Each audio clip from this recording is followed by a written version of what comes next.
Welcome to Kallis kitchen. இது சாஃப்டான கார கொழுக்கட்டை இப்படி செஞ்சு கொடுத்தீங்கன்னா சின்னவங்கலேருந்து பெரியவங்க வரைக்கும் விரும்பி சாப்பிடுவாங்க. எப்படி பண்ணுறதுன்னு பார்க்கலாம்.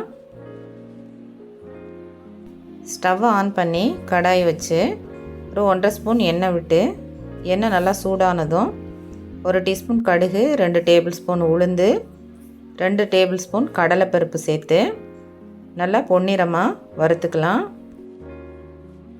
கடலைப்பருப்பு வறுபட்டதும் கிள்ளி வச்ச 3 வரமிளகாயும் 1 கத்து கருவேப்பிலையும் சேர்த்து கலந்து விட்டுக்கலாம்.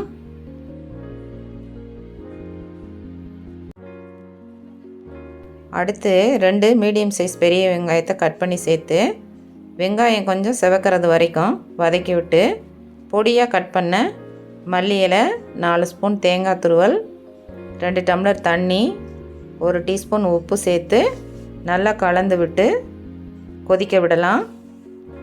பச்சரிசி மாவை அப்படியே போட்டு கொழுக்கட்டை பண்ணோன்னா கொஞ்சம் ஹார்டாக இருக்கும். நம்ம இந்த மெத்தடில் பண்ணும்போது கொழுக்கட்டை நல்லா சாஃப்டாக கிடைக்கும். நீங்களும் ட்ரை பண்ணி பாருங்கள்.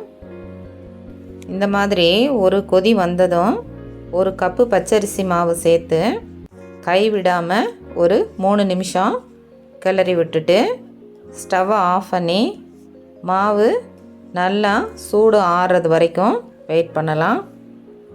சூடு ஆறின பிறகு இது கொழுக்கட்டையாக பிடிச்சி வச்சுக்கலாம். ஸ்டவ்வை ஆன் பண்ணி இட்லி பாத்திரம் வச்சு அதில் இந்தளவு தண்ணி விட்டு இட்லி தட்டில் நெய் அல்லது எண்ணெய் தடவி நம்ம ஆல்ரெடி பிடிச்சி வச்சுருக்கிற கொழுக்கட்டைகளை ஒன்று போல் அடுக்கி விட்டு இட்லி பாத்திரத்தை மூடி போட்டு ஒரு 7லேருந்து 8 நிமிஷம் நல்லா வேக விட்டுக்கலாம். வேக விட்டு ஸ்டவ்வை ஆஃப் பண்ணிவிட்டு ஒரு 10 நிமிஷம் நல்லா ஆற விட்டுறணும்.